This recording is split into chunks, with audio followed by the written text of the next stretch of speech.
Hello and welcome to the Random Thought Show. My name's Jacob Tober. And my name's Darren McInnes. On the show, we talk about anything and everything in fitness, high performance, and health. Hello and welcome to another episode of the Random Thought Show. Darren, how you going? I'm pretty good. How are you, Jacob? I'm good. That's good. How's the skiing? Skiing, I'm boarder. Sorry, boarding. I'm a How's boarder. the snow? She said, yeah. The snow was fantastic. I was up at Bulla from Thursday till Sunday last week, so 3.5 days in. And we got fresh, like 10 centimetres of fresh snow Wednesday night. We arrived Thursday morning, not a soul there. Really? Straight onto the ski lifts. That'd be so nice. Fantastic. Yeah. I haven't boarded in 3, maybe 4 years, so I was a little rusty. And may have gone a little hard the first day, and I'm still paying for it now. So you're pretty sore? I've got the bruisedest glute ever. Very, very sore. But it's so fun. Yeah, I want to go. We had clear skies, fresh snow, not many people. It's fantastic. Was it, because sometimes the snow can be quite warm, like you're actually quite comfortable, and was it nice like that? So the last 2 days, my ski jacket's pretty puffy. And the last 2 days, I was like leaving it open while I was running, like get the air in. Like it was too hot. 8 degrees, like sun everywhere. And because the sun bounces off the snow, it's pretty bright and you get pretty warm pretty quick. But then you've got the lift rides to cool back down, so balances out. Yeah. And was it powdery snow or like, because there's different? I'm still pretty intermediate at best. So as in terms of everyone's like, oh, it's so icy. And I'm like, I stack anyway, so I can't really tell. So it was a bit icy. We just stayed away from those runs. Some runs were good and some runs weren't. We just picked and chose rather. Did you, and so you haven't been for a few years, is that because you've been busy, or is it because like me, you've always been worried about breaking something and not being able to work?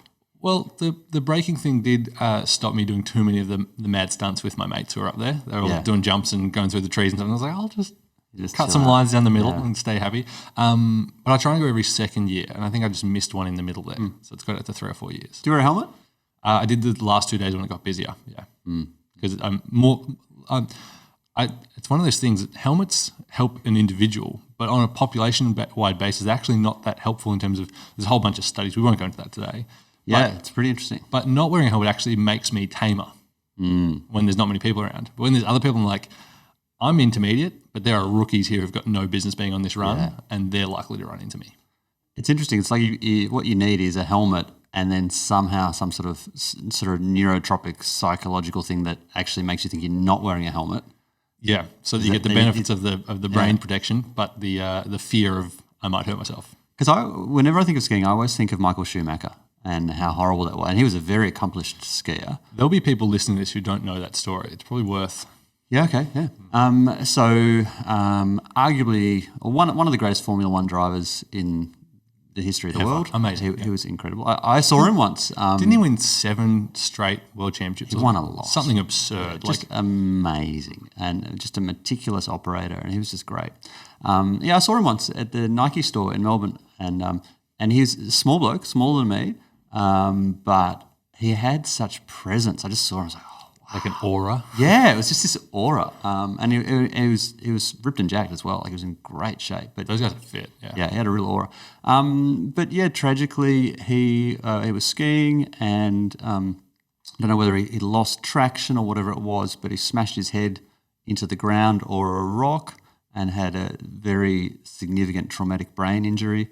And he's still alive, but we haven't heard from him and he was a very private man.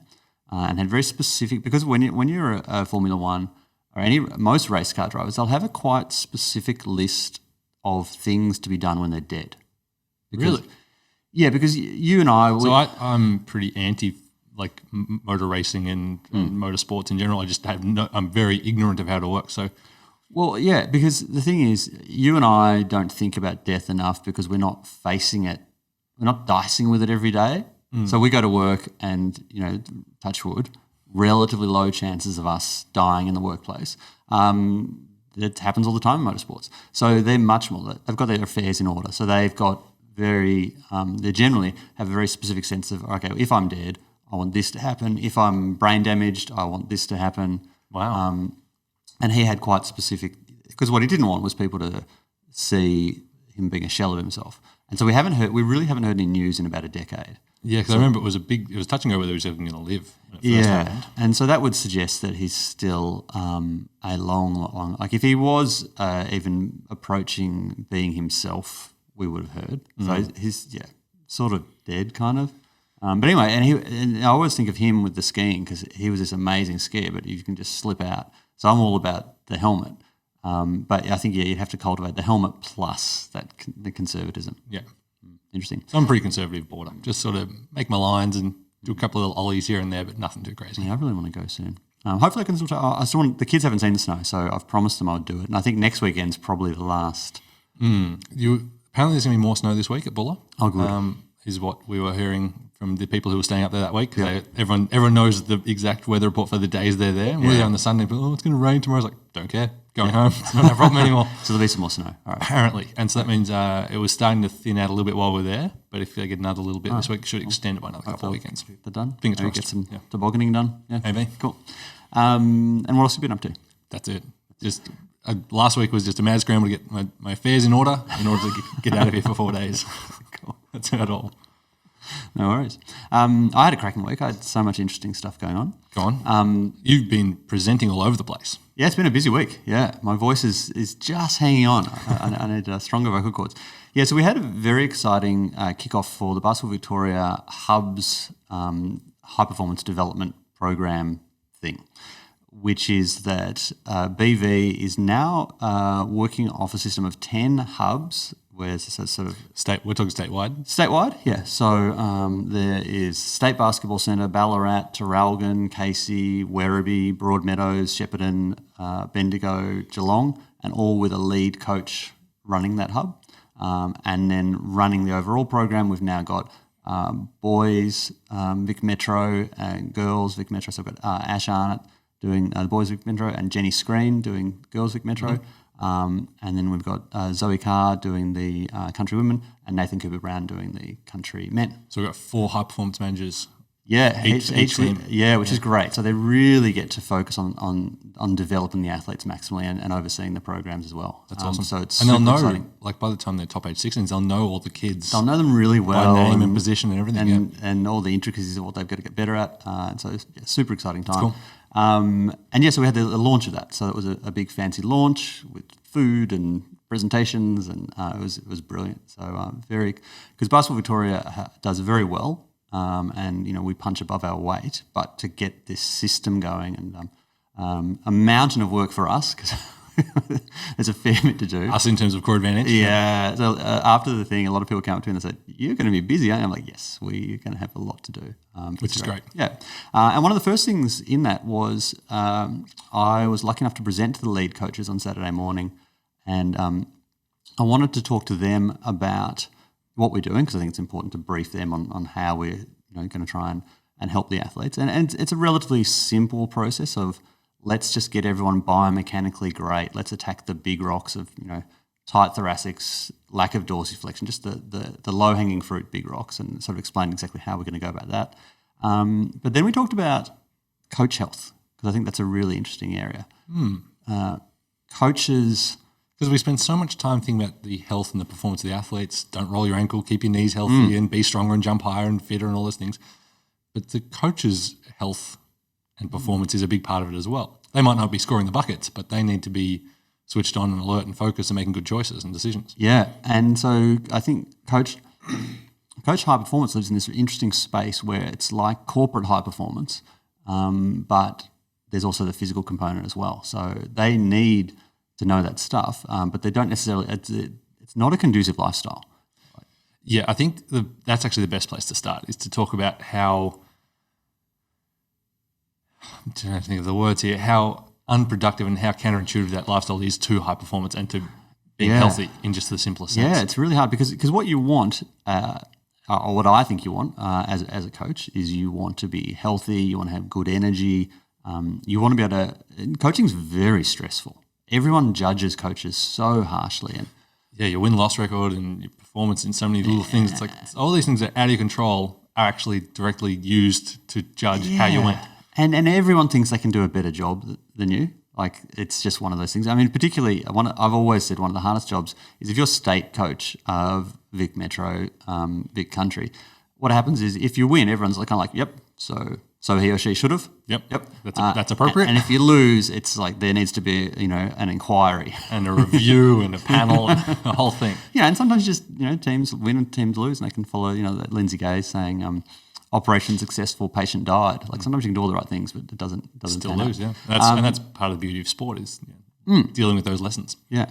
But for coaches, I think it's a high stress thing. So in an ideal world, you would have a program in place where you were able to combat that and you were able to make decisions, like maximize your cognitive, like a really enhanced executive function where you could think rapidly on your feet and all this. Stay calm and focused and clear. There's so much stuff. But yeah, the schedule for the average basketball coach is different in other sports. Some sports have more kind schedules. Not many, though, at the sub-elite level. Yeah, well, but I think one of the things, yes and no, I think it's true that it's tough all around, but one of the things that amplifies it a little further is when your sport is indoors, because you can now play it or train it at any time. You're not reliant on daylight at all, and so you'll have early morning trainings, late night trainings, so I think it gets even further away in terms of the difficulty in your body. Because that's the big thing with being a coach is you're there coaching your athletes who are then training and exercising and getting all the health benefits, but you typically sit on the sidelines. And so the time that you as a human would normally use to walk the dog, go to the gym, do all those things, you're actually supervising someone else doing their training. And you have all the stress. So it's interesting. I got to watch Guy Malloy up close and personal when we were away at grand final last year, or the year before, recently. Yep. And it's very stressful when you're coaching, and he would not be able to sleep that night. Like you're just adrenalized, yeah. You're adrenalized, and the players have trouble getting to sleep. So if you've got an 8:30 game, they mightn't be asleep until 1 o'clock, perhaps, maybe even a little bit later, because they're adrenalized as well. But what they've got in favour is they've got some fatigue that's going to wash off that adrenalized state. So their physical exhaustion will outweigh their mental, adrenalized state. Yeah. And also they've got the thing where, it's that lovely quote from Tom Maher, which is he said, you're allowed to be grumpy. And Tom Maher, one of the greatest coaches in the history of basketball, women's basketball, Australian basketball, great coach, and really interesting thinker. And he just developed over his career some great rules. And one of his rules for the teams was you're allowed to be grumpy about a loss until midnight. After midnight kicks over, you're just not allowed to, that's it. You're allowed to be grumpy. You can be as sooky and crabby and unhappy about your game as you like, and you can really focus on it if you want, right up till midnight. But once that clock hits, forget it. That day's gone. Start over. That's interesting. I really like that. It's good for just life, I think, as well, isn't it? Yeah. Yeah, really good. But anyway, yeah, so I've seen coaches under a great deal of stress, and they then just don't have enough time are not able to find the time to actually look after themselves and look after their own health, which directly impacts their ability to make decisions and even to demonstrate stuff. Yeah. If you want to be the best possible coach you can be, you probably want to be able to do some sharp demonstrations. You want to be able to think. You want to have patience, and you want to be able to get great sleep. And you don't have to be able to outperform your athletes. No. You don't have to be out there playing, in the 5-on-5 and dunking on everyone or kicking everyone's butt. But you need to be at least credible. Not incredible, but credible. To deliver plausible, movements and be able to get in stances. I think one of the most important things in a lot of sports is to be able to get into a good stance. To show the positions, yeah. And so if you're in a position, if your body, you don't have to be in, as you said, incredible shape, but just good enough that you can actually demonstrate stuff. Yeah.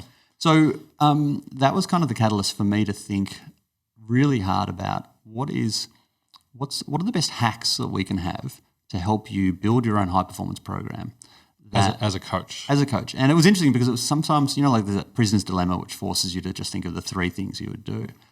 And thinking about coaches really narrowed and focused my thinking about, okay, what are the things that you can do to get the best bang for your buck for your own health, performance and fitness? So it's probably got a broader application. Like the catalyst for it was coaches. But it's really population, very general advice that everyone can take. Yeah, like it's actually turned out to be kind of good advice for time poor people, I think. Which is everyone living in 2019 pretty much. Pretty much. So I thought we'd dive into that a little bit. Yeah. Without further ado, yeah. Okay, cool. Get stuck in. All right. So I think sorry, go ahead. How are you going to, so you've kind of got a little bit of a list and you sort of brainstorming a bunch for this episode before we got into it. How are we going to structure this? Are we going to start with the big things or are we going to go sequentially? Do Do you want to go big to small, like in terms of influence and impact? What are you thinking? I think we'll go. It's the problem with big to small is that some things are equal and you can't quite get it right. And maybe equal but in different ways as well. Yeah. Same but different. I reckon I'll follow the order I talked in the presentation with, because that was how I was thinking of trying to front load the lead dominoes. In terms of a narrative flow, I think they'd call that. Yeah, cool. Fancy. So in terms of the big things, I reckon the biggest thing to know about the human body is that it's really, really old. And when people think of, anatomically modern humans, they talk 100,000, 200,000 years. But really, so many of the chemical processes and the interactions and all the stuff going on in our bodies is actually closer to 1 million or 2 million. Easy. Because, sorry, go on. Yeah, in evolutionary terms, the body it's been developing all these ways to navigate the environment. And one of the biggest things that when we went from single cell to multi-cell is the transfer of information across the body or across the organism, if you will. So, the brain does a thing or experiences something from the body, a chemical triggers another chemical, triggers an electrical signal, and that triggers the response. So the stomach is hungry, ghrelin tells your brain you need to eat, you get that stomach rumble, and your body then you start salivating in your mouth. Remind me to talk about ghrelin and sleep later. When we get to sleep, I'll remind you about it. But all these things, they've been happening since, well before anatomically modern humans existed. And so the idea that, humans have been around for 200,000 years and we've evolved in this certain way and stuff like that. But we share so many common things with the rest of the animal kingdom that have been around for millennia, millions of years before that. So the basic system is pretty old. And we're just living way out of harmony with what works for our system. And then we wonder why we're not feeling great. We are super out of sync. Yeah. Super out of sync. Yeah. And so that was my start point. So one, we're super out of sync and out of harmony with how our body actually works, and we've lost track of what's good for it, what feels good. Because often what feels good doesn't feel good immediately. And the things that do feel good immediately aren't always that healthy. Crack cocaine. And so the other thing was that I thought the other big thing to know, in addition to that out of sync, out of alignment thing, the other thing is that we adapt. If we apply the right dose of exercise, we can adapt amazingly well. It's just knowing how to do the right thing at the right time. It's pretty much magic. Yeah, because we've got old evolutionary terms bodies and systems, but that doesn't mean we have to go back to living in caves and go back to wearing loincloths and hunting saber-toothed tigers and all that kind of stuff. Yeah. We just have to do a few little tweaks in our modern lifestyle to cash in on the best benefits that we're missing out on due to our lifestyle. Yeah, exactly. Yeah, and those tweaks are pretty doable, pretty time efficient, and it's that thing of if we developed a pill that could make you smarter, sleep better, more patient, lean and strong, fast, fit, healthy, not get sick, how much would you pay for that pill? I would pay $500 because I'd know that's going to make me actually earn more money because I'm going to be better at everything I do. And, it's that idea that they're accessible. You just got to know what they are. So they're actually working on that pill. I remember listening to a video or a podcast recently about someone's we're trying to put exercise into a pill because it is exercise just does physiological things to your body. Yeah. So they're trying to replicate that through a drug. They're a long way away and they admitted that. And they're like, yeah, it's a moonshot, but we're just playing around, seeing I could see how they could get some things. And that was a big thing they said was we're successfully getting some of these things to mimic or be similar in this pill formula in terms of triggering the feelings and the hormones and stuff like that. But getting it all in one is pretty tricky. It'd be pretty cool if they could do it where I think ultimately you're always going to need that mechanical stimulus. Oh yeah, and that was part of the problem. Yeah. But wouldn't it be cool if you could just get you just do one set and then so you just give it a bit of a stimulus and it kind of takes that and reads it and just do your 10 reps of 3 movements and then a couple of pills and away you go. So interesting. One day, maybe not in our lifetime, but very cool. So let's talk about these hacks, I suppose they are, aren't they? Let's hack our old bodies. All right. So I think the first thing is and it's a new thing that I've been a little obsessed about lately, is taking control of your suprachiasmatic nucleus, taking control of your body's master clock. Your central body clock. Yeah. Because what happened historically, how it used to be, is that you've got all the different organs have all different clocks, and they all run off the master clock, and the master clock runs off sunlight exposure first thing in the morning. So it synchronizes all your clocks, and it tells you when to wake up and gets everything going. Which is pretty strongly correlated to and connected to your melatonin and cortisol relationship. It's driving those. Yeah. So the really cool thing is, based on the body clock, based on the suprachiasmatic nucleus, the SCN, what happens is half an hour before you wake up, you will find cortisol goes up, melatonin goes down, and it's just preparing you. It's kind of booting you up to get up. Get out there, start hunting. Get out there, start hunting before the animals have all finished drinking from the lake or whatever it is. And so I've been playing with that for a couple of weeks, and I cannot get over. So it's blue light exposure for half an hour, high intensity with a special light. I can't get over how much better I'm sleeping. Profound. With the light in the morning? With less, so half an hour, and I feel really energized. I feel great at the start of the day, and at the end, because you officially start that clock, and then 12 hours later, your body's like, okay, you've done 12 hours, time to feel tired. Yeah.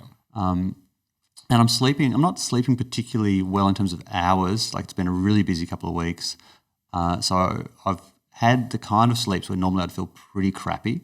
In terms of volume? Yeah, like just less time asleep, and a couple of nights with, Amber had a nightmare, and just stuff's got in the way of great quality sleep. But oh my God, I feel so much better, and I'm sleeping deeply right through. Like I'm sleeping a lot longer, so it's really interesting. That's the only variable. Let's talk specifics. What's the light? How do you get it? What does it do? Okay, so I've got an old one that was, and the science behind this is very strong. It's 20-year-old science. It's not brand new. It's not a new fad. And it was a lot of investigation around seasonal affective disorder, so SADS is the acronym. And a lot of countries like Norway and Sweden have really big problems with that, where they're just not getting a lot of sunlight. And so it was developed. If you haven't been to Sweden, you're walking around. Tell us all about it. Yeah. Walking around doing your touristy thing, and then it just gets started. Like, it goes from middle of the day to dusk to pitch black in like half an hour. And it's like, really? And you're like, oh, it must be like 6. It's time for dinner. 3:30 in the afternoon, pitch black. Pitch black. This is New Year's, like Christmas, New Year's week. We're in Stockholm, Sweden, and we're walking around, and we're like, oh, so tired. And we get back, and we were staying at Airbnb, so we sort of got our own food and did our own cooking as a family. And we're there, and we're like, can we have dinner at 4:30? And we're like, we're in bed by 7 o'clock because it's so dark, and that's their signals. That's just and Davey, my brother, who did a semester there of exchange as a uni student. He's like, yeah, it's the only time I've ever drunk coffee was living there, because you just have to. Like, lunchtime, you got to have a couple of coffees to trick your brain into thinking, no, it's not sleep time. It's like study time. We got a lecture. Yeah. And so what they've developed is things, and I've just bought a set of them, a set of kind of glasses that you can wear that actually emit that blue light, so you can have it set for productivity, for sleep, or for travel. Right. So if you're, and a particularly good application if you're going, if you're a tennis player, and so you're doing a lot of travelling to set your clock for the time of where you're going to arrive before you arrive there. So it's really interesting. So watch this space. The goggles have been ordered. So you're not using the goggles now. What are you using currently? Now I'm using, it's called the Philips Go Blue Light, which they don't make anymore. Which makes me worry a bit. Maybe that's not good for your eyeball. So maybe it's too blue. So it's really bright, and you don't look directly at it because it's like looking directly at the sun. You wouldn't do that. You just have to kind of put it to your side and just put it in your room. It has to go kind of across your face so that you know you're getting it some of it into the receptors. Okay. And the receptors just seem to be working, and it feels great. I had a Philips light alarm clock on your recommendation, and it broke. It would not work, and it got all faulty, and the light wouldn't come on, the alarm wouldn't work. I'm really sorry about that. So I've given up on it. But I'll have to. That wasn't blue, though. It was quite warm. Okay. That was just sort of like a gentle wake up. And the idea was you wake up with light. Kind of a similar sort of theory, but not as strong. It's very interesting. But yeah, cool. And what I've noticed is that I wake up before the alarm, and I feel really alert. Like, I wake up and I'm like, bang, let's go, let's do this.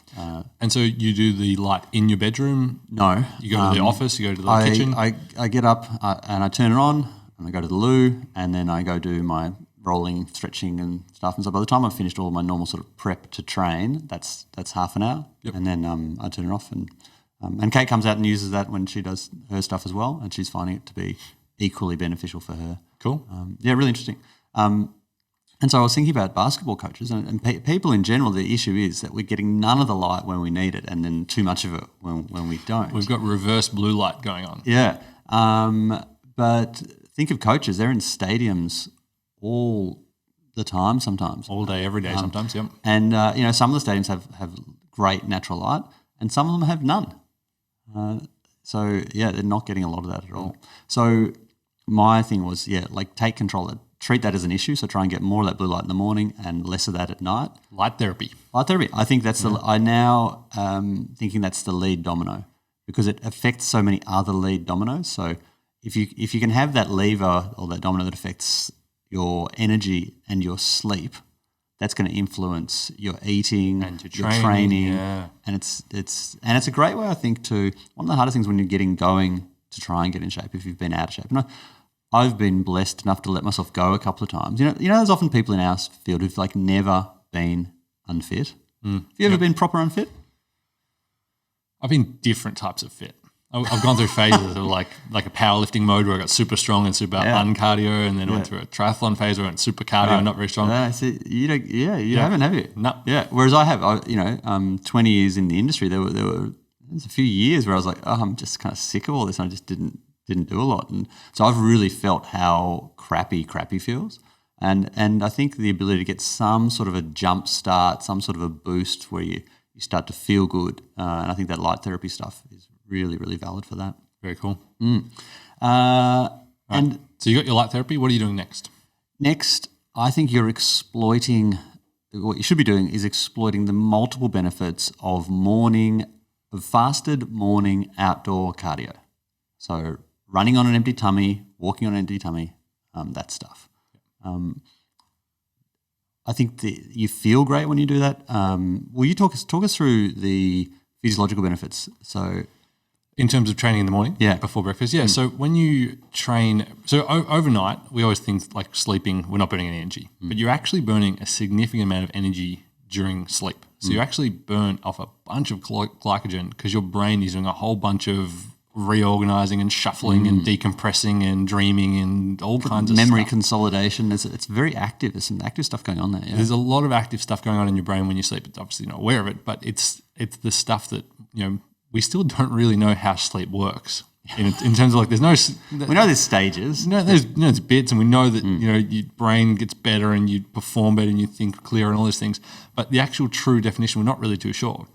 And one of the things that they think though is that all the dreaming and subconscious dreaming that you're doing is your brain's kind of just decompressing and putting all the things that happen during the day into their spots. It's kind of like putting all the books back into the library after they've been borrowed, kind of thing. So interesting. And so when you sleep, you burn a lot of energy doing that. And so when you wake up, you've actually got a half-empty tank in terms of fuel stores. Because to tie it back in with, I think it's important. People are not always adequately across how expensive our brain is in caloric terms. What is it? How much percentage of our body? It's like 2% of mass, 10% of energy. More like 20, I think. Is it? Yeah. It burns a lot. We'll try and find that. 2% of your mass, but 20% of the energy, and it burns purely glycogen and glucose, which is the high octane stuff that your body loves. I mean, it can burn ketones as well, but for most people, its standard operating procedure is it's going to be chewing through glycogen. Exactly. Yeah. And so if you wake up in the morning, you've burnt through a bunch of that glycogen because your brain was doing its thing. And you've not eaten for 8 hours as well, hopefully, as long as you're not a sleep eater. As long as you're not midnight snacking, which is the worst. For a little while when I was trying to get swole, I was doing that. Get up at 12 and go eat a chicken. People still do that. That's crazy. Got to stay anabolic.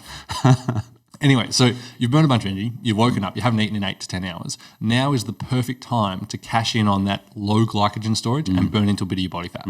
So you burn, is it 300% more body fat when you train fasted? And if you're doing that outdoors without sunglasses, you're also reinforcing that SCN, that master clock. That blue light. Yeah, so you're getting that. And now that I know about that when I'm going on my run, I used to just kind of run and have kind of head straight ahead. If I'm anywhere within an angle of the sun, I just tilt my head a little bit and just point my eyeballs at the sun a little bit more because I'm like, get that in. But stay safe, people. Watch your cars. Stay safe. So there's a benefit there. Yep. And in addition to that, there's the benefit of it will make you just feel great. you're gonna that morning cardio is gonna physically disable your amygdala, so the part of your brain that senses stress And fear. Yep. and fear is actually physiologically not able to activate as well. So even if I want to be stressed, I have difficulty being stressed when I've done that. Is that saying, I've forgotten who it is, but you're one good workout away from a good mood. Yeah, feeling happy. That was Adonis Jordan said that. I saw it on Facebook. He said, "I'm only ever one workout away from feeling great." Yeah, and it might be fleeting, it might not last, but it's a great way to if set you can things up. short circuit things and get in the way of that sort of stress or fear or whatever it might be, it's a pretty positive effect. I think it's terrific, and also enhanced executive function. It's scientifically established that you are going to get nourishment of the prefrontal cortex, and you are going to be able to think better. Basically, the blood goes away from the lizard brain part of your brain, the part that fears and feels and is instinctive, and towards that thinking, logical, processing part of your brain. So you can be clearer, more strategic, more processing, more calm in how you do things. A little more joyous too, I reckon. You just tend to just be a little happier because there's a serotonin effect as well. And there's the biophilia. So one of the big benefits of being outside is the blue light, but also biophilia. Thanks, Marnie Hay from Greensboro. Is the concept that when you're outdoors, we instinctively get more benefit from that. So you can get these positive endorphin type feelings from being outdoors and part of nature. Yeah, and it's been established that running, there's more benefit in running in natural environments than urban. So if you could be running in a park, or ideally running in beautiful countryside, but that's not always accessible. Yeah.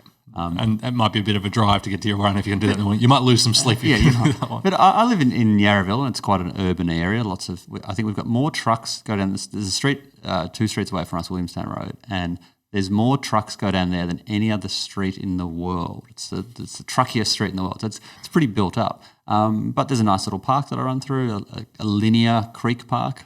It's awesome. It'll do the job. That'll do the job. And it doesn't have to be running. Bike ride, Yep. walking, even if you just get some equipment out in the backyard and do it in the backyard. Just do some stuff. In a little bit of sun, yeah. If you can run though, if your body's able to run and you're not running, I think you are batshit crazy because it feels good in a different way to the other stuff. Got to learn it though. You got to learn that feeling, that good feeling. It's not not like the first one. Oh my god, he was so right. You got to develop that enjoyment muscle. It's a 6 month burn to get good at it, isn't it? It's worth it though. Definitely worth it. And if you are doing that, Jacob's made a couple of videos about good running technique as well. You've got a whole series of how to run nicely and how to run efficiently and safely. Yep. It takes a while. It is a skill and there's a bit of an art to it as well in terms of your loading and stuff. Definitely. Right. But so the magic of outdoor activity and ideally something that's strenuous enough for you to sweat a bit. I think if you're not sweating a bit, you'll get some of the benefits, but you're not really cashing in. Yeah, you got to not a full lather, but you got to get at least a light little sweat on. Like if it's a walk, it's got to be a brisk walk. Yeah. You got to make it count. Right. So assuming you're doing that and you're doing that reasonably regularly, I think the next really big rock is... Sorry, one last thing before you move on to the next one. It doesn't have to be a long run, walk, bike ride, strength training. 30 minutes. 30 minutes. 25 minutes, that's it. Awesome. All you need is just to get your systems going as like a boot. Because if it gets too long, it starts becoming a chore. It's like, got an hour and a half of weights to do in the morning. It's like, no, 45 minutes. Get it done quick. I remember there was a personal trainer who I was following on social media, and he was talking about how if you're not exercising for 90 minutes, it's a waste of time. It's definitely still very effective, even if you do just 10, 15 minutes. Because anything, like literally 1 minute of exercise in the morning is better than 1,000 times better than zero. Because you've got up, you put your shoes on, you got outside, you got blue light, you walked a lap of the block, you won. That's a win to start. Yeah, like build on it, but that's a great start. Okay, what's next? Well, I think it's lifting. I think it's applying stresses to your body because we talk about stress as a negative thing, and often it is. Distress, I'll call that. Yep. But there's also, you just need, your body responds like a lack of stress. The worst thing you can do to the human body is put it in a space station. So NASA has had to do tremendous amounts of research because what they found is that astronauts in space stations, they had no gravity, no stress, and they basically became disabled after months. It didn't take that long either. Because gravity is a form of eustress, positive stress, where it has a positive effect on our bones, our tendons, our muscles, because we're constantly working against it, and it's a form of very gentle resistance that our body maintains its structures against. And so, you want to find ways to mechanically stress your system, and resistance training is the best way. So, I haven't found one better yet. It's the gold standard. And it's one of those things where a lot of people will still do some cardio. It's very common that you get 100 people together and you put up your hand of who's done some. Some people have done some walking, some done some running, but it's still a relatively low percentage of overall population are actually doing legitimate resistance training with consistency. I reckon it's a lot to do with that sort of bodybuilding dogma and sort of bro culture vibes about it still. I think they're terrible advertisements for it, aren't they? Yeah, I think they're still just, I don't want to be a meathead, or I don't want to be there with all those grunty blokes and stuff. It's like, that's not what it's about. Or weight training equals narcissism, you know, and for the girls it's that whole, I'll get bulky, I'll get massive. It's like, no, you won't, you can't. Yeah.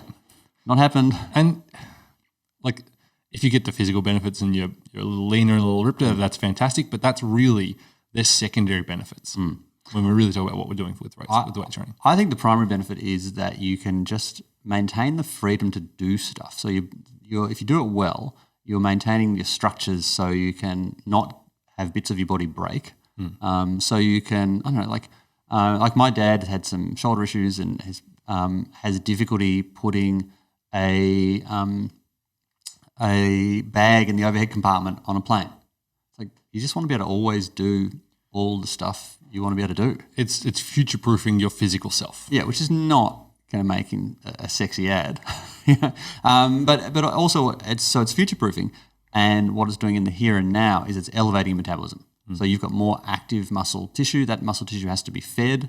So it's like you're increasing the cylinders in the engine, so you're getting less favourable fuel economy, which you actually want. Which is a desirable thing in our world where food and fuel is so abundant. So we can eat whatever we want, whenever we want. So we better have the chassis that can absorb that and put it into good place without it just getting stored as belly fat. Basically. Yeah, so you can elevate your metabolism. You're going to make your body feel stronger and better and looser as well. Strength training actually improves mobility. And you're going to make it where it's less likely to feel pain if you're being intelligent with it. And a really cool thing is that if you've strengthened the chassis, you'll now tend to bound up the stairs. You'll now tend to move with more energy and speed. And so you'll actually burn more calories just because you've got a more powerful machine you're working with. Which is what makes it so hard to study resistance training, because you can't ignore the fact that the people who do the resistance training, you've got two groups, one group does and one group doesn't. The group that does, though, feels better, moves more accidentally, like incidental activity, they call it, and they move with more intensity as well. So they'll move up the stairs. And I'm not talking faster. I'm not talking about sprinting, but they'll move up the stairs two at a time instead of one, things like that. Yeah, like non-weight trained me just is not going to move as dynamically as weight trained me. Shuffly Durham versus springy Durham, exactly. Yeah. So humongous benefits. The problem is it hurts a bit, it's pretty boring, and most people don't know how to structure a program up. But I think you can keep it pretty simple. It's just make sure you're doing, push, pull, row, hinge, squat, lunge, twist. Just do those things and bias more towards the pulling, less towards the pushing. I don't think it's that hard. It's just it seems overwhelming because everyone's got 800 different exercises that you could do. It's like, just do a push-up. 6 exercises, 3 to 4 sets of 10, 2 to 3 times a week. And if you are, and be prepared to tune it. I have played around a lot with my own training and found that I get if I do a push-pull in the same workout. Push being like push-up, pull being like a row. Yep. I get pretty bored reasonably because it feels like all my workouts are the same. Whereas if I divvy it up, so I go workout A is pushing and workout B is pulling, it seems exciting and fun and different because I'm not doing the same thing on Wednesday that I did on Monday. That's great if you've got the consistency of doing them 2 or 3 times a week. Yes. If you're only doing one a week, you've got to push and pull. Yeah. You can't complain that you're bored of doing it if you're doing it once every 7 days. Yeah. What would you recommend for reps? I would be thinking 3 by 12, 3 by 15, get a bit of a dose of time under tension. Yeah, 3 to 4 sets of 10 to 15 reps. And each workout, you're either trying to do a couple more reps or a tiny bit more weight. If you're an experienced lifter, you go down into the lower reps. But most people just need a good dose of time under tension. Yeah, athletes and experienced lifters ignore this advice. But if your goal is to lift for all those cognitive and metabolic benefits that we were talking about, just to feel great, then it doesn't have to be fancy ascending pyramids and this and that. Just move. And you probably want to burn a little more glycogen. Yeah. Because that's going to be a good thing for you. And make it a little more lactic, and go a little higher reps. Yeah. So some smart weight training done 2 to 3 times a week. I think twice is more than twice as good as once. 3 times a week is a little bit better, but it's only incremental. So yeah, the 3 is a bonus. So the third week gets a bonus, especially if you're doing your cardio as well in there. Yeah, exactly. So I think that's going to be awesome if you do that. And then let's talk a little bit about food. Oh, yeah. Do you get nervous? I get nervous when we talk about food because people have such knee-jerk reactions around, and so much complexity and confusion. Yeah. So here's what I think. What you should do is employ some form of time-restricted paleo-ish eating. I thought when you said employ, I thought you were going to say employ a nutritionist like Dr. Donnie. Well, you should definitely, like if you are in the vicinity and you want to come and see Dom, our nutritionist, highly recommend, because most of the stuff that I've learnt from her. She's brilliant. Yep. But in your own, if you're just doing it yourself, employing this strategy, get around the idea of a little bit of time-restricted paleo-ish eating. Let's talk about time-restricted first, and then dive in. So, again, this stuff ties in with Dr. Sachin Panda's research. Body clock stuff. Because there is a liver clock, there's a pancreas clock, there's a stomach clock. And what happens is actually our body needs some downtime. It's not designed to be, your system's not designed to be working on food all the time. Food actually breaks down your digestive system a little bit, and it needs time to repair the gut lining, and it just needs a little bit of time. That makes sense. And so an incredible amount of people don't realise it, but they're actually eating for around 14, 15 hours. Yeah. They have breakfast and then they'll have a late night snack. So you go to school, or you're a teacher or a student, and you get up at 7 a.m. You have breakfast at 7:15, cereal and juice or toast or whatever, and then you get the bus to school. You get to school at 8:39. You then have morning tea at 10, so that's 2.5, 3 hours later. Then you have lunch at 1. That's another 2 hours later. Then you have an afternoon snack at 3, 3:30, 4. Again, we've just got all these 2-hour windows, and you keep eating. Then you have dinner at 6 or 7, and then you have another snack at 9 or 10. That's now, a 14, maybe even a 15-hour eating day. And it is not what we were designed to do. We were designed to have our food, rest afterwards. That's why we feel so sleepy when you've had a big meal. Like you're designed to rest, absorb the calories. Well, we evolved. Design's a bad word. We evolved in a world where food wasn't just around the corner at the next 7-Eleven or grocery store. Where we couldn't just swing down to Baker's Light and grab a couple of scrolls. Yeah. Where you got up in the morning, you got the blue light, you went out hunting, and the animals, the humans that did a better job of hunting in the morning getting food, would then eat that really quickly, morning, lunchtime, whatever it was, and then they probably wouldn't eat again for the next couple of days because they were on the next hunt. And so not so much design, but more our body got good at eating in smaller windows. Yeah. And so that's kind of how our hardware is designed, and our hormones, everything, they work best when you get these sort of smaller doses of food as opposed to little bits all day. And they work really well on doing it at the same time. So your ghrelin, which is your hunger hormone, your digestive acids, all those things. Which I think you should talk about now, Darren. So ghrelin is the hormone that makes you feel hungry. And if you haven't, I'll jump ahead more. We can jump around a little bit. If you haven't had enough sleep, you will have elevated ghrelin and decreased leptin levels. So leptin is the one that makes you feel full and happy that you've eaten. Excreted by your fat cells when they're like, no, that's okay, that's enough fat for now. Literally the fat cells go, we're good. We're full, no more. Feel full, yeah. And your ghrelin's going to make you feel hungry. But also your digestive juices, like those things all run on a clock. If you're normally eating at a certain time, they will just switch on and away you go. So one of the easiest things you can do to change, to be fitter, healthier, and feel better is just put a little bit of a cap on your eating window. So it doesn't mean going crazy and not eating for days. What it does mean though is maybe just going 12 hours is going to be pretty good. I'll go 7 till 7, and at 7 o'clock, once you've had that meal, it's like kitchen is closed, done. Yeah, people get very excited about the IF. Yep. Which is interesting and beneficial for some people, but I think just the low hanging fruit is just 12 on, 12 off. 12 on, 12 off, so easy, and it's literally balance. Yeah, literally. Perfect. Yeah. And paleo-ish, Darren mentioned there as well. Sorry. Before we get to paleo-ish, the science on just doing the 12 on, 12 off is pretty awesome. You can not change anything. You can get zero nutritional advice. You can just be exactly the same predispositions you had. If you just changed 12 on, 12 off, you will drop some body weight. Because you just end up, for starters, you cut out that stupid 10 o'clock snack. And so it's a really easy little hack to get you going. Yeah, and your body will do a better job of the calories you're giving it in that window. So it'll do a better job. Exactly. It'll work more efficiently, I suppose you'd say. Yeah. So you're going to process the food better. You'll have less of the bad stuff. You'll process it better. And you'll sleep better because you're able to go to sleep without, because when you eat, it makes you hot. And when you're hot, your body doesn't sleep nearly as well. Thermic effect, yeah. Massive. Yeah. So cool. So. Yeah, paleo-ish before we head on to, I think, sleep next. And then we're pretty much done. Yeah. So paleo-ish is the idea of eating, we've heard of the paleo diet, eating all natural foods, nuts and veggies and lots of meat and stuff like that. It's good, but it's very restrictive. It's hard. Very hard to keep. A little bit culty as well. A little bit culty. Strongly linked to CrossFit as well, which is and sort of has a very passionate following. Yeah. What you want to do instead, though, is eat, some of the principles of paleo. So you want to be inspired by that. Your lean proteins, lots of veggies, nuts, things like that. But rice isn't going to kill you. Yeah, it's just a sweet potato every now and again will be fine. And you can, by being biased towards paleo-ish, you'll be biased away from processed stuff, but you'll still have it a bit. So I eat paleo-ish. That doesn't mean that I didn't have a chicken parma on Father's Day. I had an amazing chicken parma. Yeah.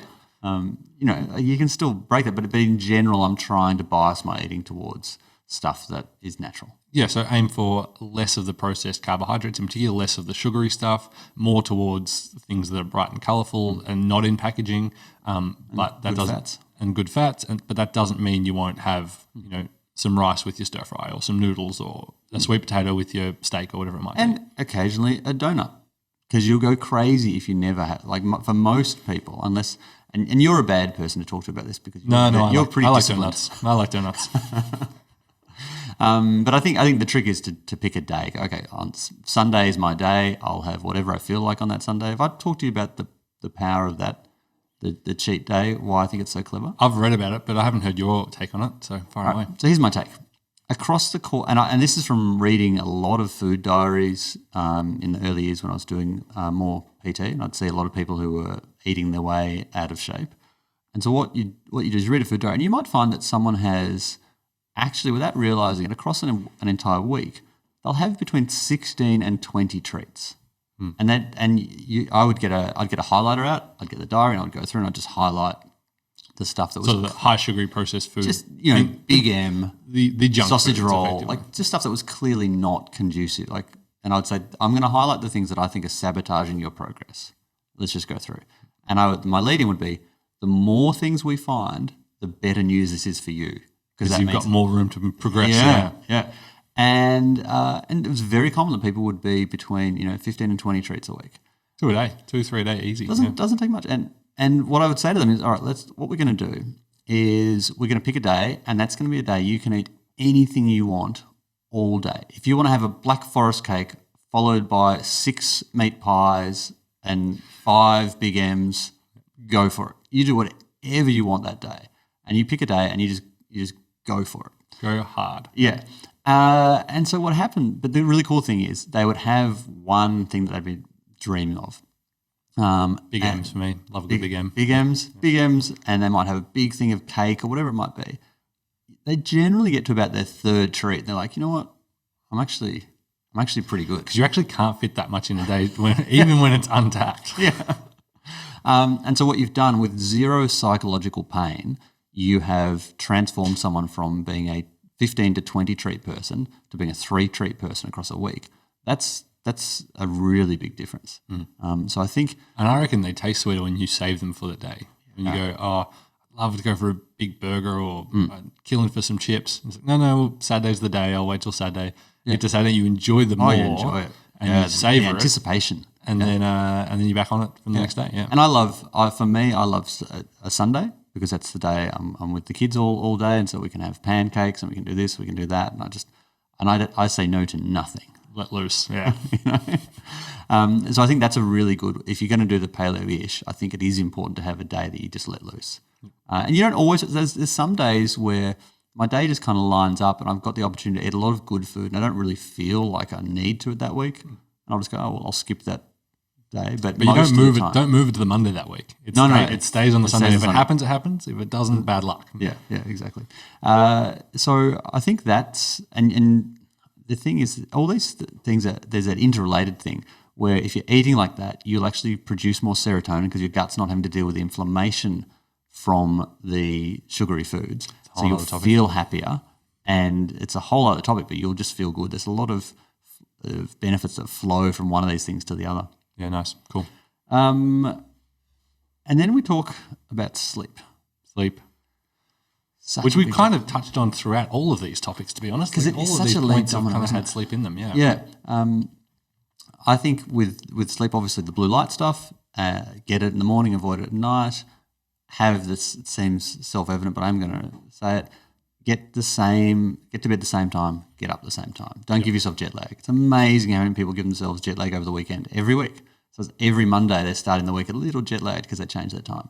Just go the same time. Because like all those rhythms, all those clocks, your body knows it gets to 10 o'clock, 9:30, 10:30, whatever time your time is, sleep time.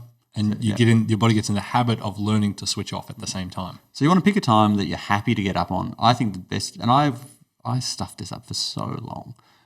I would get up really early during the week, and 5 o'clock, 5:30, 4:45 sometimes.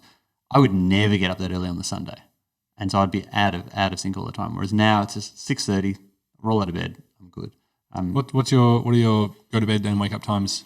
What's the window you try to hit? I am trying to be in bed at 10:30 and then lights out at 10:45. So that makes me asleep ideally by 11. So I'm getting 7.5 hours. So 11 till 6:30. Yeah. Yep. And that's pretty achievable. Like even if I've got a late night here, if I've delivered a presentation, if there's been a Boomers game I've been to, and you're always a bit adrenaline, even though I do nothing but high five and shout how long in the key. You still end up a little adrenalised. But that works pretty well for me, I think. Yeah. Nice. What about you? So I still sleep like a teenager a bit in terms of hours because teenagers and children need more sleep than adults. I'm still How old are you now? I'm like 28, I think. I've tried less sleep. I've tried getting up earlier. I've tried going to bed later to pack more in, but I just find those like 2 or 3 days I'm like hungover and exhausted and blurry. When we went away to Sydney, I was very impressed with your level of sleep. Like you were like out cold too. Yeah, I work hard.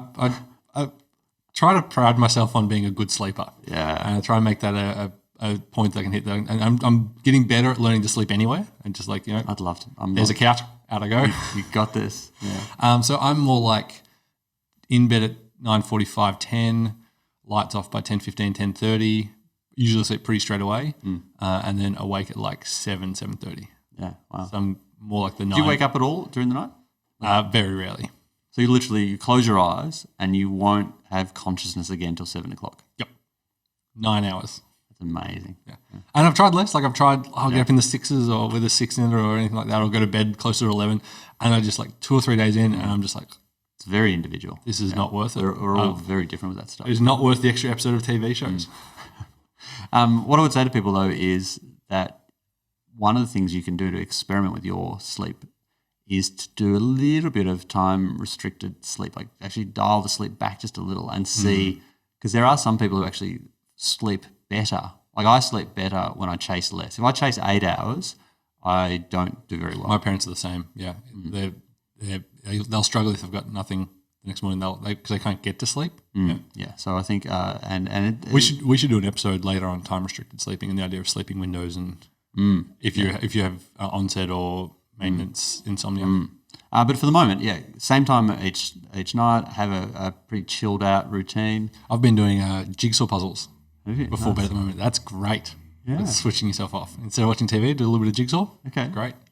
It's great for being a nana as well. Hey, I'm sleeping amazingly right now, so I don't even No one's there. No one's judging me. It's not on Instagram. You don't even It's care. fine. All right, fair enough. So that's sleep, and then I had a couple of sort of Bonus tips? Yeah. Let's do saunas. I think. No, we should save saunas. That's a massive thing that I want to read up on. No, but the point of this is I want if someone just listened to one episode. Okay. We'll just do a little bit. To touch on them. Don't waste it though. It's such a good topic. I want to dig into that one deep later. Okay. This is a teaser. So you should do saunas because they are going to elevate Everything. some good hormones. Growth hormone in particular. And they're going to help you sleep better. They're going to Sweat out free radicals and toxins in your body. reduce your potential for Alzheimer's.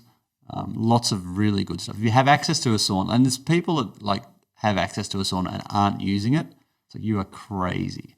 Speaking of batshit crazy, that's ridiculous. Like there was one of our athletes who had a sauna in his house, like a proper built-in sauna, and he's like, "Oh yeah, we just got junk in there." I'm like, stop what you're doing, go home, clear that thing out, and fire it up. Yeah, crazy. Saunas are incredible. Just probably the biggest sort of health enhancement hack that doesn't require you to do much. And if your sauna's set up well, like mine is, put your iPad Jacob down. has an awesome sauna in his garage. 2-person seater in my garage. Best $2,000 I ever spent. Yeah. You put the iPad below the heater and you can watch Netflix or YouTube. How hot does the iPad get? No, it doesn't, so it's below the heater.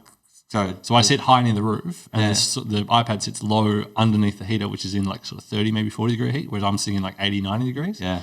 And just watch down. Do you get a sore neck at all, or you got a good angle? Not too bad. I'm not watching it that intensely. But yeah, that 22-minute episode of Arrested Development or Seinfeld or something like that, easy peasy. Outstanding. We should do that soon. We should talk about soon. Okay, we'll go deep on it. And the last thing is, so you've got a really good overall plan. You've structured a well balanced. That's one thing to talk about. It's a well balanced training plan. Mm-hmm. So I actually like weekly scheduling. Yeah. Got to hit your 2 lifts, I think. I think you schedule your 2, and if you only end with 1, that's okay, but you really want to get 2 to make progress. And then 2 easy cardios. I don't think you need to do hard cardio that often. No, I think for most people, 2 easy and 2 hard. And so the easy should be where you're just not working, like your heart rate's up. Like, so for instance, that's that light sweat day we talked about before. Yeah. You got to get at least some level of sweating happening. And depending on your fitness level, so easy for you is different to easy for me, but there's definitely a distinction between where you're really pushing it and where it's just kind of cruising along. So yeah, 2 easy, 2 hard, 2 lifts, and I do recommend for most people actually doing 7 days. I think you actually get better results doing just to become okay. I get out of bed at 6:30. I go do exercise. I start my day. It's easier when it's not discretionary. And my Sunday workout is a walk. Yeah, like I still do it. I still exercise, and I'm not up at 6:30, but I'm still moving first thing in the day. Yeah. So I think that balance program is really good. Nice. And then the thing that really is going to capitalize on all that good work, bring it all together, if you will. Yeah, is rigging the game to win. I think that's where people fall down. They don't always set great goals. So part of rigging the game, I think, is setting great goals. So goals that are realistic but still exciting. And they can vary a lot between people. I want to get a nearly 6-pack by summer. 6-pack-ish. Full 6-pack, not going to happen. 6-pack in the right light. I'd have to be, just nearly 6-pack, And I want to, and my stretch goal is I want to run a sub 25K. Sub 20-minute 5K, yeah. Yeah. Sub 4-minute Ks. Yeah. Which I might not hit, but that's okay. If I miss out on that slightly, it's not the end of the world. 21-minute 5K is still a pretty good time. Yeah. Still good, yeah. And I want to squat 1.5 body weight, so 98.5 kilos. 100. I'll call it 100. I'll do 100. And I might. Because you'll have that extra muscle in your 6-pack as well. So. Well, exactly, yeah. But those are goals that are measurable, realistic, and if you said to me right now, hey, how would you like to squat 1.5, be ripped, and do that fast? I'm like, yeah, that'd be really cool. Like, it's enough to gets me going a little bit. So that's part of rigging the game, I think, is having a good goal that's realistic. And then there are just some tricks. Building momentum with everyday training, that's a really obvious trick that a lot of people miss out on. So just do it every day, just get it done. Training easy sometimes. Yep. Yeah, because there's this part of that bro culture and lifting. Everyone thinks every workout has to be this rock star thing where you snort some caffeine and you get out there and you wrap your knees and scream at the weights. And no, sometimes you just put some Jack Johnson on and just get hit a the lift bike. in, it's fine. And I think shows like The Biggest Loser had a lot to do with that as well. We talked about that a while ago. Yeah. I'll link that episode. That's a great one. Yeah, but very quickly, it's important to be across the fact that a show like The Biggest Loser is about making great drama, not making great progress. And great drama involves risking injuries and guaranteeing tears. If you don't have a breakdown moment where the the overweight person cries because they can't do it and the trainer yells at them and then gives them a hug. That wasn't a good show. Yeah. So it's very different in the real world. Yeah. Training easy. There's many times across a year where you'll just train easy, just get it done. It's just money in the bank. And then I think the hack to rule all hacks is laying out, if you've committed to morning training, which you should. Yeah. It's laying out your training gear the night before. It's the most powerful trick that you can do. And I lay it out as though I lay out, my clothes in order so that when I walk out in the morning, the undies are on the very top, so you can just pick them off, go, you've got your shoes, you've got your socks, everything's laid out, and all you've got to do is just put the clothes on. Because you walk out to the clothes, and you don't always feel like training, but what you see when you've laid out the clothes reasonably meticulously is you look at it and you go, well, past me was pretty committed to me doing what I don't feel like doing right now. Don't let that guy down. Don't let him down. That guy was on it. He knew what he was talking about. And so if that doesn't work, what you've then got to do too, if you've laid them all out like that, you've then got to pick them all up, scoop them up, and do this walk of shame and disappointment back to your bedroom and put them all away clean. That's a really powerful disincentive. It's actually emotionally easier to just go train. Fine, I'll just go do it, whatever. And the best example ever was I had a client of mine a long, long time ago who really needed to train consistently and wasn't able to get it all together. And I knew he lived in a clearway zone where his car would get towed at 7 o'clock in the morning. And so I said to him, all right, what we're going to do is you're going to park your car in the clearway every morning, and that will force you to drive to the gym and do some work. And he did it, and he got on the best streak of his life training, because there were many mornings when he'd be like, I can't be bothered, but he would have to put on his clothes to go out. So might as well make it sneakers. And if you've laid out your gym clothes already, and then you get in the car and you're like, I'm here, I'm kind of halfway there. Yeah, so ways that you can do it I think are great. And then the last one is some sort of a tracking app. We've talked about this before, but I love streaks. I think that's great because it tracks your streak, but it also gives you your overall percentage of completion. So if you break a streak, all is not lost. It's not the end of the world and you can start the next one. Yeah. So I reckon those if you follow those hacks, I don't think you can fail. Like if you do it. Yeah, it's people are going to find this boring. It's like, oh, come on. It's like, yeah, but it is. It's a process. It's slow and steady, wins the race. It's just you keep doing it because the option is an early death. Like it's boring, but it works. I think often this is a nice way to wrap it up. I think often our care factor about the distant future. It's like who really cares about the superannuation till they need it. Like our care factor is like, I think I would like people, if you're a personal trainer or you're a coach trying to help someone, if you're a sports coach yourself, if you're just a corporate person that wants to have better performance, I think more focus on the here and now of do it and you'll feel great in 3 weeks. I think that's and as a nice byproduct, you'll also have a better health span and lifespan. But don't chase the you'll be ripped side of things because that takes longer and it's harder. Just chase the feeling great, and everything else will flow from feeling great. Sleeping great, everything works properly. Yeah. Cool. So show notes, running. Some running stuff. We're going to talk about what was the I forgot what it was. Ghrelin, sauna. There's a whole bunch of stuff. I'll have to listen back because we've been going for an hour and I've forgotten everything we talked about. We will have show notes. The running one in particular, though, if you are going to take up the running, which we recommend you give a crack if you're in the shape that you can handle that. If you're feeling great, if you've got no issues. Easily, though. The easy way into the running stuff. Very, very easy. So that means running for less than a K the first time you run. Yeah. Oh, yeah. Hundreds of meters. Yeah. Measuring decimal points to start with, for sure. Good. All right. Thanks, guys. Hope that was interesting. Awesome. Cool. See you on the next one. All right. Cheers. And before you go, hear from our alumni about the online mentorship. I learnt the theory stuff at uni, but I didn't know how to apply it. And coming to Core Advantage was how I bridged that gap. So I knew the stuff, but I didn't know how to do the stuff. It was something that I needed to do personally for my own development, and it's allowed me to work in elite sport for now 5 years. So it was a massive help. I think mentorship is really important, and being able to ask questions all the time, and the Core Advantage course allows that because there is a big team of people that you can ask questions. I get to train professional athletes every week, work really closely with professional athletes, which is awesome. A lot of the skills that I'm applying I learned through the program at Core Advantage. It's not just something that you read and then think about and then go, oh, how does that tie into everything? It's something practical that you can turn around and go, this is exactly how I'm going to apply it.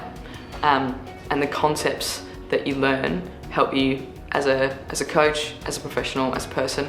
Yeah, it's awesome. Definitely go and do it. Semester 3 of the mentorship is now open. Apply at coreadvantage.training/mentorship.